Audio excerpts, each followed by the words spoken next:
Super star Rajinikanth நடித்து October மாதம் 10ஆம் தேதி வெளியாக இருக்கக்கூடிய வேட்டையின் திரைப்படத்துடைய ப்ரிவியூவை படக்குழு வெளியிட்டிருக்காங்க.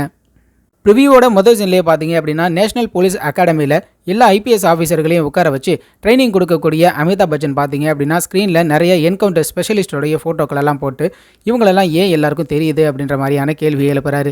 இதில் இருக்கக்கூடிய ஒரு புகைப்படத்தையும் பார்த்தீங்க அப்படின்னா மும்பையில் நிறைய போலீஸ் என்கவுண்டரில் ஈடுபட்ட உண்மையான போலீஸ் ஆஃபீஸர்களுடைய புகைப்படங்கள் எல்லாமே வச்சிருக்காங்க. கடைசியாக 4வதாக பார்த்தீங்க அப்படின்னா சூப்பர் ஸ்டார் ரஜினிகாந்த் அவர்களுடைய புகைப்படமும் இருக்குது. அமிதாப் பச்சனுடைய கேள்விக்கு பதில் சொல்கிற விதமாக ஒரு போலீஸ் ஆஃபீஸர் இவங்க எல்லாமே நல்ல என்கவுண்டர் ஸ்பெஷலிஸ்ட் அப்படின்னு சொல்கிறாங்க. அதிபயங்கரமான கிரிமினல்ஸ் எல்லாத்தையுமே இவங்க தைரியமாக என்கவுண்டர் பண்ணியிருக்காங்க, அதனால தான் இவங்க பிரபலமாக இருக்காங்கன்னு ரித்திகா சிங் சொல்கிறாங்க. இந்த ப்ரிவியூ நகர்ந்துட்டே இருக்கும் பொழுது அங்கங்கே பார்த்தீங்க அப்படின்னா ரஜினிகாந்த் சாருடைய மாசான கன் ட்ரிகர் பண்ணுறதா இருக்கட்டும், இல்லைனா அவருடைய வாக்காக இருக்கட்டும், அந்த ஃபேஸ் எக்ஸ்பிரஷன்ஸாக இருக்கட்டும், இவை எல்லாத்தையுமே நடுப்புற காமிச்சு நம்மளை ட்ரிகர் பண்ணிகிட்டே இருக்காங்க.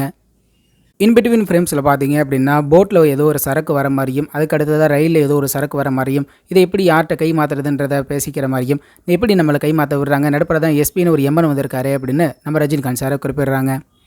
இடையே ஒரு சீனில் பார்த்தீங்கன்னா இந்த எஸ்பியை எப்படி நம்ம ட்ரான்ஸ்ஃபர் பண்ண வைக்கலாம்னா 4 பப்ளிக்காக போட்டு தள்ளிட்டோம் அப்படின்னா கண்டிப்பாக அந்த எஸ்பிக்கு ட்ரான்ஸ்ஃபர் வரும்னு பேசிக்கிறாங்க. இங்கே நடக்கிறது எல்லாத்தையுமே பார்க்கும்பொழுது பொதுவாக ஏற்கனவே நடந்த மாதிரி தான் நமக்கு இருக்குது. இடையே ஒரு காப்பர் ஃபேக்ட்ரி வேறு காமிக்கிறாங்க. தமிழகத்தில் பலருக்கும் இந்த காப்பர் ஃபேக்ட்ரியை பற்றி தெரியும். அடுத்ததாக பார்த்தீங்கன்னா மாசா போட்டில் ஒரு என்கவுண்டர் பண்ணிவிட்டு அடுத்த சீன்லேயே ராணா ரகுபதியை காமிக்கிறாங்க. அவர் ஏதோ ஒரு மிகப்பெரிய ஒரு ஷோவில் நடுப்புற நின்றுட்டு இருக்கிறது போல இருக்குது. அடுத்ததாக அவர் அமர்ந்திருக்கிறது போல காமிக்கிறாங்க. இடையே பார்த்தீங்க அப்படின்னா மஞ்சு வாரியார், கிஷோர், ரித்திகா சிங், துஷாரா, அபிராமி, ரோஹிணின்னு நிறைய பேரை காமிக்கிறாங்க. அதிர்ச்சியாக இருக்கக்கூடிய ஒரு லுக்கில் அங்கங்கே ஃபகத் ஃபாசிலும் வராரு.